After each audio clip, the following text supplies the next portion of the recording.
नमस्कार, परभणी न्यूजमध्ये आपलं स्वागत करतो. मी दिलीप बनकर. पाहूया आजच्या ठळक घडामोडी. एकता हमाल मजदूर युनियनतर्फे साहित्यरत्न लोकशाहीर अण्णाभाऊ साठे यांची 106वी जयंती उत्साहात साजरी. परभणी एकता हमाल मजदूर युनियनच्या वतीने साहित्यरत्न कामगार नेते लोकशाहीर अण्णाभाऊ साठे यांच्या 126व्या जयंती महोत्सवानिमित्त आयोजित कार्यक्रम मोठ्या उत्साहात व भक्तिभावाने पार पडला. शनिवारी दिनांक 1 ऑगस्ट 2026 रोजी सकाळी 10 वाजता नवा मोंढा येथील त्रिमूर्ती कृषी केंद्रासमोर हा जयंती महोत्सव मान्यवरांच्या उपस्थितीत संपन्न झाला. कार्यक्रमाच्या प्रारंभी महापुरुषांच्या प्रतिमेचे पूजन करण्यात आले. त्यानंतर एकता हमाल मजदूर युनियनच्या कामगार ध्वजाचे ध्वजारोहण कार्यक्रमाच्या प्रारंभी करून लोकशाहीर अण्णाभाऊ साठे यांच्या कार्याला अभिवादन करण्यात आले. उपस्थित मान्यवरांनी आपल्या मनोगतातून अण्णाभाऊ साठे यांनी कामगार आणि शोषित, वंचित आणि कष्टकरी समाजासाठी दिलेल्या योगदानाचा गौरव करत त्यांच्या विचारांच्या समाजाचे अंगीकार करण्याचे आवाहन केले.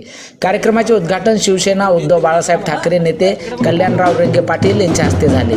प्रमुख पाहुणे म्हणून कृषी उत्पन्न बाजार समितीचे सभापती पंढरीनाथ घुले पाटील, स्वागत अध्यक्ष शेख नाझीम बबलू भैया, शेषराव बापू सावळे, कामगार अधिकारी टी कराड, कृषी उत्पन्न बाजार समितीचे संचालक रमेश काका देशमुख, एकता हमाल मजदूर युनियनचे संस्थापक अध्यक्ष बमनराव नेटके, परभणी जिल्हा सचिव फर्टिलायझर असोसिएशनचे बाळासाहेब चोपडे पाटील, उद्योजक केदार शेठ सारडा, मोहनराव लोंढे पाटील, मतीनभाई काजी मनपा सदस्य, संदीप भंडारी, गोपालभाऊ राठी, इम्रान खान पठाण यांच्यासह विविध क्षेत्रातील मान्यवर उपस्थित होते. जयंती महोत्सवाच्या यशस्वी आयोजनासाठी साहित्यरत्न लोकशाहीर अण्णाभाऊ साठे जयंती समितीचे अध्यक्ष बाळासाहेब मोहट, उपाध्यक्ष विश्वनाथ कसबे, सचिव तुकाराम कर्वे पाटील, कोषाध्यक्ष संतोष कदम, सहसचिव भारत कांबळे, कार्याध्यक्ष रोहिदास अण्णा नेटके, सहकार्याध्यक्ष मारुती मामा कांबळे तसेच समितीच्या सर्व पदाधिकाऱ्यांनी व कार्यकर्त्यांनी परिश्रम घेतले. संपूर्ण कार्यक्रम उत्साहपूर्ण वातावरणात पार पडला. कामगार, हमाल बांधव तसेच नागरिकांनी मोठ्या संख्येने उपस्थिती राहून लोकशाहीर अण्णाभाऊ साठे यांच्या विचारांना अभिवादन केले. आपण इथं जमा झालेलो मी व्यासपीठावर सर्व मान्यवरांचं स्वागत करतो. सर्वांनी आपले मनोगत व्यक्त केलेले, यात काही सांगण्याचं वेळ मी घालत नाही जास्त. अण्णाभाऊ साठे लोकप्रचलित आहे, सर्वांना माहीत आहे. त्यांचे 30 वर कादंबरी लिहिलेले आहे. त्यांची सर्वात लोकप्रिय कादंबरी कबीर आहे. फकीरा ही कादंबरी सर्वांनी वाचावी, त्याच्यातून शिकण्यासारखे सर्व काही. मी जास्त वेळ न घेता साहेबांना, कल्याणराव साहेबांना, सभापती साहेबांना विनंती करतो की आपल्या मोंढ्यातील पाठीमागचा भाग परभणी काठावर हे लई खराब झालेला आहे. आपल्या इथं उबाटाचे नगरसेवक बसलेले आहेत, त्यांचा महापौर आहे नदीमबाई गेले इथून, त्यांना पण सांगायचं होतं, त्यांचा पण उपमहापौर आहे. त्यांनी तिथं लक्ष केंद्रित करावं जेणेकरून सर्वांसाठी ते चांगलं राहील. तिथं हे रहदारीसाठी काहीच नाही, गाड्या फसतात ते फसतात. तिथे आमचे गोडाऊन आहेत, तिथे आमचे दुकान आहे. सभापती ते नगरपालिकाकडे असो का आपल्या मोंढ्याच्या इकडे असो, ते दोघांनी मिळून कामं करायचं. मतीनभाई यांना खास करून मी विनंती करतो की त्यांनी याच्यावर लक्ष केंद्रित करून महापौराला सांगून तिथं काहीतरी पावसाळ्यात ते व्यवस्था करावी. इतकं बोलून मी आपले 2 शब्द संपवतो. जय हिंद. आज या कृषी उत्पन्न बाजार समितीच्या परिसरामध्ये कामगार नेते अण्णाभाऊ साठे साहेब यांची या ठिकाणी मोठ्या उत्साहात जयंती या ठिकाणी साजरी होत आहे. आणि या प्रसंगी, या जयंतीच्या कार्यक्रमासाठी या प्रसंगी उपस्थित असलेले आमचे नेते आदरणीय कल्याणरावजी रेंगे साहेब, आमचे सहकारी मार्केट कमिटी संचालक आमचे दादा, आमचे पठाण साहेब, आमचे शेख साहेब, आमचे गोपाळजी, या जयंती कमिटीचे आमचे त्यांचे सर्व पदाधिकारी, आमचे नेटके साहेब, आमचे बापू बाळासाहेब लोंढे साहेब, नगरसेवक आमचे मतीनजी बागवान साहेब, उपस्थित सर्व जयंती कमिटीचे पदाधिकारी, एकता हमाल युनियनचे सर्व पदाधिकारी, आमचे सर्व पत्रकार भावांनो, मित्र, या ठिकाणी दरवर्षीप्रमाणे याही वर्षी मोठ्या उत्साहामध्ये या ठिकाणी अण्णाभाऊ साठे साहेबांची जयंती या ठिकाणी साजरी होत आहे. भावांनो, महापुरुषांच्या जयंत्या का साजऱ्या करतात? प्रथमतः हे आपण विचारात घेतलं पाहिजे.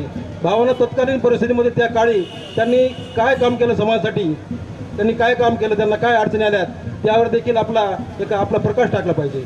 भावांनो, जे महापुरुष होतात त्यांनी तत्कालीन परिस्थितीमध्ये काम काय केलेलं आहे, खूप मोठं त्यांनी योगदान दिलेलं आहे. त्यांनी स्वतःचं घरदार कुठलं काही पाहिलं नाही, समाजासाठी त्याग केला. सर्व पूर्ण आयुष्य त्यांनी समाजासाठी वेचलेलं आहे. म्हणून त्यांचं आज नाव आपल्याला पुढे देखील घ्यावं लागतं. भावांनो, आपल्या आजोबाच्या नंतरचं नाव आपल्याला माहीत असतं, माहीत असतं का? आजोबापर्यंत नाव माहीत असतं, पण आपण 400-500 वर्षापूर्वीचे शिवाजी महाराज आठवतो, शिवाजी महाराजांचा कार्यकाल आठवतो, तुकाराम महाराज आठवतो, ज्ञानेश्वर महाराज आठवतो. कशामुळं? तत्कालीन परिस्थितीमध्ये, तत्कालीन काळामध्ये त्यांनी समाजासाठी केलेलं काम त्यांची आज आठवण करून देतं. भावांनो, जयंत्या का साजरा करतो? खरं म्हणजे हे विचार ते आपण देखील अंमलात आणले पाहिजे. आमच्या एका बंधूनं सांगितलं, या ठिकाणी खरं साहेबांनी सांगितलं, मला वाटतं, शिका, मुलांना शिकवा आणि व्यसनापासून दूर व्हा. मी तर म्हणतो या जयंतीच्या दिवशी आपण असा धडा घेतला पाहिजे की आपण कुठलंही व्यसन नाही केलं पाहिजे. आपल्या पाल्यांना, आपल्या मुलांना उच्च शिक्षण देऊन आपल्या कामगार नेत्यासारखं सन्माननीय आदरणीय अण्णाभाऊ साठेसारखं परदेशात कसं जाता येईल याची दखल घेतली पाहिजे. भावना आपण जर शिकत राहिलो, आपण जर प्रावीण्य मिळवलं तर बरेचसे समाजाचे घटक, जसं जयंतीसाठी आमच्या नेटके साहेबांनी सांगितलं, बरेचसे हात पुढे येतात, तसेच चांगल्या कामासाठी देखील हात बरेचसे पुढे येतील. पण आपण त्याच्यासाठी आपण पात्र झालो पाहिजे. भावना आपल्या पाल्यांना शिकवा, पुढे पाठवा. मी म्हणतो, अण्णाभाऊ साठेंनी सांगितलं, साहेबांनी सांगितलं, आमच्या अध्यक्षानं सांगितलं की पृथ्वी कामगार शेष नागाच्या फणावर नाही, कामगाराच्या मनगटावर उभी आहे. तर त्या वाक्यातून त्यांना कामगारांचा सन्मान करायचा आहे. भावांना, मी बघतो मार्केट कमिटीमध्ये काम करीत असताना शेतकरी, व्यापारी जेवढे महत्त्वाचे आहेत तेवढेच तुम्ही देखील कामगार महत्त्वाचे आहात. मी हमाल शब्द कधीच वापरणार नाही माझ्या याच्यामध्ये, बरं का. मला हमाल शब्द वापर वाटत नाही. हमाल म्हणजे माझ्या दृष्टीने तो शब्द वेगळा आहे. मी कामगारच म्हणेन. कामगार देखील तेवढेच महत्त्वाचे आहेत. मागं 2 दिवसापूर्वी आपला करार झाला. कराराच्या दिवशी तुम्ही 1 दिवस काम बंद केलं, 1 दिवस. या 3 वर्षामध्ये मला काम बंद करायचा अनुभव आला नाही. तुम्ही मला सहकार्यच केलं, तर सगळे व्यापारी, शेतकरी सगळे बेचैन होते. तुम्ही किती महत्त्वाचे आहात हे मला याच्यातून सांगायचं आहे. भावांनो, प्रत्येक जण, प्रत्येक घटक देखील तेवढाच महत्त्वाचा आहे. आपण सर्वांनी आपलं जे दिलेलं काम आहे ते निष्ठेने केलं पाहिजे. आदरणीय साहेबांनी मला, खरं म्हणजे मी सभापती या ठिकाणी झालो, साहेबाच्या सानिध्यात वाढलो, मोठं झालो, साहेबाच्या शेजारी बसायचा योग आला साहेबाच्या अनुभवातूनच. साहेबांनी मला या ठिकाणी 2 सूचना केल्या. आमचे दादा माझ्या सोबतच आहेत. भावांनो, आपलं जे हमाल भवन आहे, हमाल भवनात आपण कार्यक्रम मी देखील 2दा घेतले, पण नंतर आपल्याला एक टेक्निकल अडचण उद्भवली, पण ती तुम्ही फार मोठ्या मनानं दूर केली. तर दादा साक्षीदार आहेत. आम्ही म्हणजे मोंड्यात कुठे मोठी अडचण झाली म्हणून कुठे चर्चा न करता आमचे बापू असतील, आमचे नेटके साहेब असतील, सगळेजण सर्वांनी सहकार्य करून मला त्या अडचणीतून दूर केलं. पुढच्या कार्यक्रमाला हा कार्यक्रम निश्चितच आपल्या हमाल भवनामध्ये होईल याची मी तुम्हाला ग्वाही देतो. मी सभापती असू नसू, पण तुमचा कार्यक्रम त्या ठिकाणी होईल. भावांनो, आणि दुसरं, तुम्हाला लायसनच्या बाबतीत मला वाटत नाही बापू माझ्याकडून काही अडचण आली असून. मी एवढा मी कागद देखील बघत नाही, समोर आला कागद कोणाचा आहे पटकन सही करून देतो, असं मला वाटतं. लायसनच्या बाबतीमध्ये अजिबात अडचण आहे असं मला वाटत नाही. बाकी सांगायचं भावांनो, हेच मला सांगायचं की बाबा शिका, मुलांना शिकवा. या जयंतीच्या निमित्तानं मुलांना घडवा आणि आपलं आयुष्य, भवितव्य उज्ज्वल बनवा. एवढंच बोलतो, थांबतो. जय हिंद, जय महाराष्ट्र. लोकशाहीर अण्णाभाऊ साठे यांच्या 106व्या जयंतीनिमित्त जमलो आहोत. या निमित्तानं बऱ्याचशा आदरणीय महात्म्यांचं आपण पुष्पहाराने त्यांचं पूजन केलेलं आहे. असे थोर छत्रपती शिवाजी महाराज, तसंच महात्मा फुले, डॉक्टर बाबासाहेब, भारतरत्न बाबासाहेब आंबेडकर, लहुजी साळवे व इतर सर्व थोर ज्यांनी आपल्या साठी काही बरंचसं, जसं सांगितलं तसं, थोर समाजसेवक अण्णाभाऊ साठे यांचे जे 1-2 हे आहेत, त्यांनी आपल्यासाठी जे केलं की एक समाजाला दिशा देण्याचं काम, समाज सुधारण्याचं काम, आज जे काय आपण इथं आहेत त्यांच्या आशीर्वादामुळे आहे. अण्णाभाऊंनी सांगितलं म्हणजे ते थोर समाजसेवक होते, कवी होते, लेखक होते आणि वंचितांना त्यांनी सुधारण्याचं काम त्या काळामध्ये केलेलं आहे. वंचितासाठी लढा दिलेला आहे. त्यांनी सांगितलं की बाबा पृथ्वी आपण काय म्हणतो की शेषनागाच्या डोक्यावर आहे, पण त्यांनी सांगितलं की पृथ्वी त्यांच्या डोक्यावर नसून ती सर्वसामान्य कामगार यांच्या आणि श्रमिक यांच्या हातामध्ये आहे. जर आपणच काही नाही केलं तर काही होणार नाही, हे त्यांनी त्या काळामध्ये सांगितलेलं आहे. म्हणून आज आपण सर्व एकत्र येऊन त्यांची मोठ्या उत्साहाने 106वी जयंती स्थापन करीत आहोत, साजरी करीत आहोत. भाषणाच्या याच्यामध्ये राहून गेलं की व्यासपीठाचे नाव घ्यायचे राहिले. नाही ते म्हणजे मी सुरुवात करून गेलो आणि होय चला या निमित्ताने सर्व सन्माननीय व्यासपीठ आणि सर्व या कार्यक्रमाला जमलेले सर्व कार्यकर्ते, काय झालं की कोणत्या तरी विचारामध्ये हे सर्व राहून गेलं बरं का, तरी त्या याच्याबद्दल दिलगिरी व्यक्त करतो किंवा नाही ज्युनियर जरी असले तर त्याचा सन्मान देणं, बागवा साहेब असतील, पाटील असतील, कसबे असतील, राव असल, आमचे लाडके सभापती असतील, डायरेक्टर साहेब आपले रमेशराव देशमुख असतील, घाडगे साहेब पुढे बसलेले असतात, त्यांनी छान मार्गदर्शन आपल्याला केलं.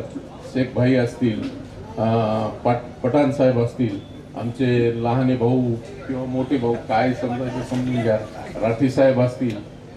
तर सांगायचं म्हणजे ह्या ओघामध्ये हे नाव राहिले की मी मागच्या वेळेस म्हणलो होतो की आपल्या इथं बऱ्याचशा कामगारांची कमतरता आहे, ती कुठंतरी मार्केटनी तुम्ही लोकांनी बसून ती सुधारली पाहिजे. आणि मार्केट कमिटीला या निमित्ताने मी म्हणजे सभापतीला एक विनंती करील किंवा कामगारासाठी मार्केट कमिटीतर्फे सुद्धा आपण काहीतरी केले पाहिजे. त्यांचे अध्यक्ष, जिल्हा अध्यक्ष, आमचे नेते आदरणीय रोहिदासांना नेटके यांचं स्वागत करण्यासाठी मी गणेश भाऊ यांना विनंती करतो, आपण अण्णांचं स्वागत करायचं.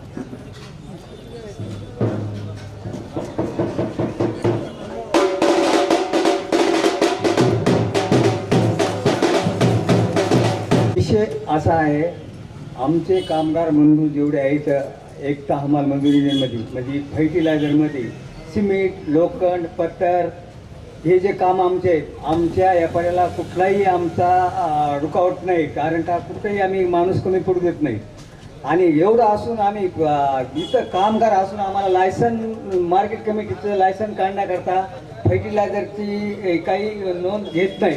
ह्याच्याकरता आम्हाला सर्वाला ओरिजिनल कामगार असून आमचे लायसन नाही.